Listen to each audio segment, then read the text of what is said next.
Jirtu uummat qarshii akkam jirtan nageenyi keessan badhaadhaa fayyumaa nagumaa ganni seenee jira akkam jirtan kaleessaa laayivii seenee ture feesbuukii gubbaatti gaafiin barbaadanii jiraate yookaan ammoo waan beekuu barbaadanii jiraate ispeeshaalii naafi dooktar Naafiyaa jidduu waan naanna'u jiran irratti waan beekuu barbaadanii jiraatanii nagaafadhaa saniin jedhee ture deebisanii qabadhee dhufeera.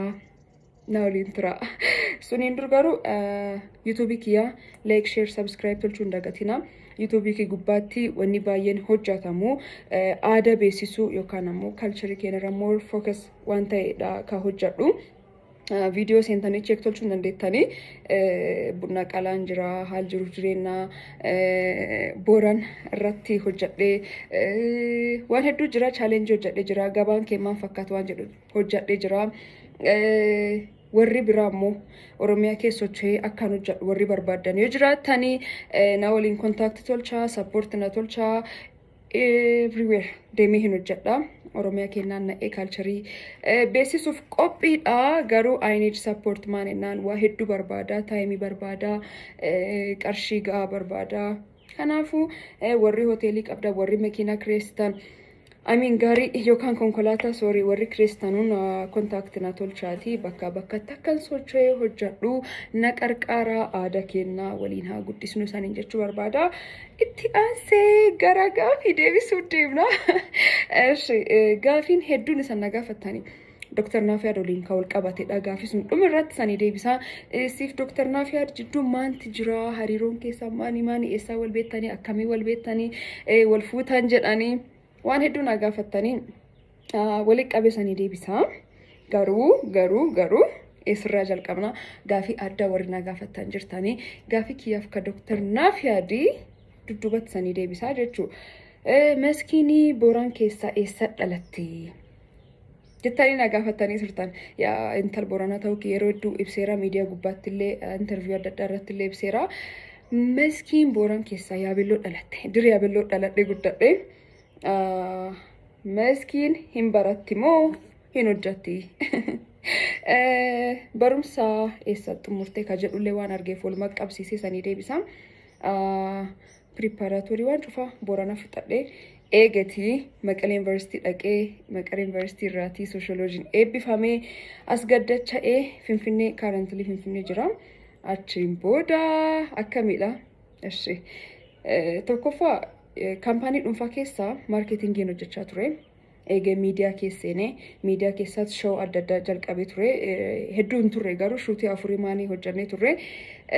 Miidiyaa sun keessallee maarketingiin hojjechaa ture.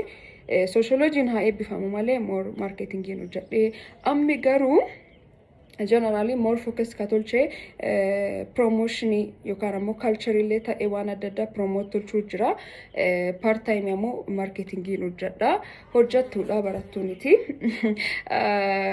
Culture gubbaatti proposaalii dhiyeessee hojjechuu jira jechuu more focusing kiyyaa gamsuun jira. Kanuma wanni barumsaanii wal qabate obbolaa meeqaa qabda? Tokko Gammachuu Mangistuu jedhama. Inni amma Booran jira. Obboleessi isaa an haadha kiyyaa abbaa kiyyaalleeti. Dubri tokko namalee dubri biraan qabanu kanuma. Gaafiin biraa maal jedha? Maskii yeroo jalqabaa fi jaalalii eessatti si qabee eenyurraa si qabe?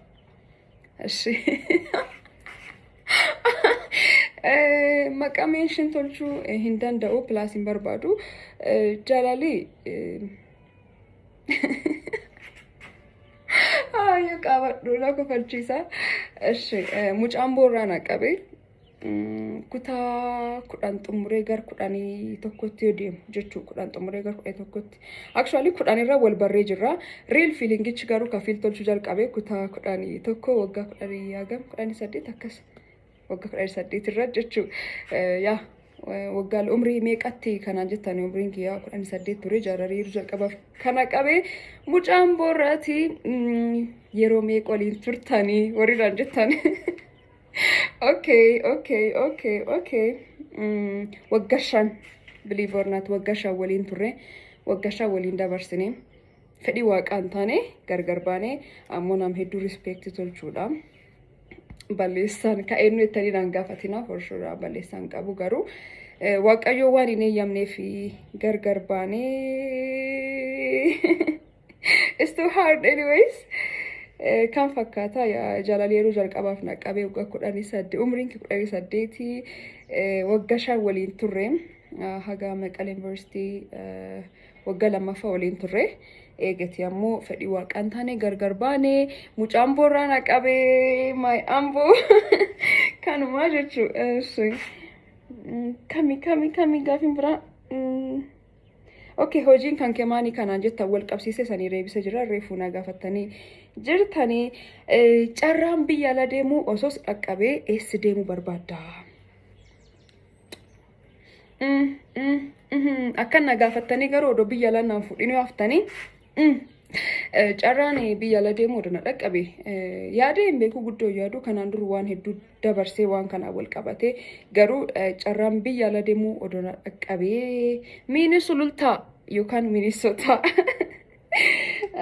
kanumaadha. Okay jireenya kee keessatti yeroo naatiin akki malee gammaddee jira plus yeroo naatiin akki malee gadditi yoo jiraate nu ibsii jettanii jirtanii dhugaa dubbachuuf yeroo naan akki malee gammadee graduate gaaf tolchee ba'uu jechuu more stress ture dhugaa dubbachuuf gibbii as ceetaa paper jechuu jira waan guddoo jira yeroo graduate tolchee hedduu gammade. Yeroo naan itti gadde akkoo kiyya akkoon kiyyoon irraa duute amiin man jedhee sanittiin sorry akkoon kiyya bicha akkoon kidoote hedduu gaddee ture hedduu dhaga'amee na dhukkubee ture waan hedduu dabarsee akkoo kiyya akki malee jaaladha actually an akkoo bira guddadhe akkoo naan bira guddadhe indoon malee akkoo akki malee jaaladha waa cufaafuu yeroo akkoon kidoote hedduu gaddee ture. Carraa biyya ala deemuu ishii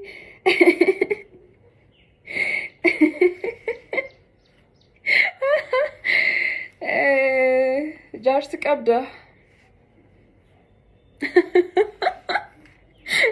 gaafii kana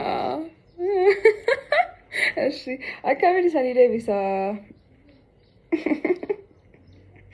Ishi duraan dursee seenaa kan kee nu himedhani ishi seenaa kiyya gabaabsee sanitti hima actually waanuma maan kanaa saa walitti qabee sanitti hima maal isaniif fakkaate arini booranuma yaabelloo dhaladhe guddadhe barumsa lachuma baradhe finfinneen deddeebi'aa garuu guddootti hin jiraadhu asii abuyyaatoo qaba isbir deddeebi'aa ture barumsa illee jidduun asii jalqaba trainingii yookaan ammoo computer language maanii asii babbarachaa deddeebi'aa ture garuu barumsi kii tootaalii ka xumur booranaatti eegetii Maqalee University seenee graduate tolchee ba'ee amma immoo finfinnee jiraachuu jira hojii irjirullee waan irjirullee tootaalii durumaa waan isaanii ibsee fi ayigas seenaa kee achumarraa fudhachuu dandeettanii generaalii waan jiru kana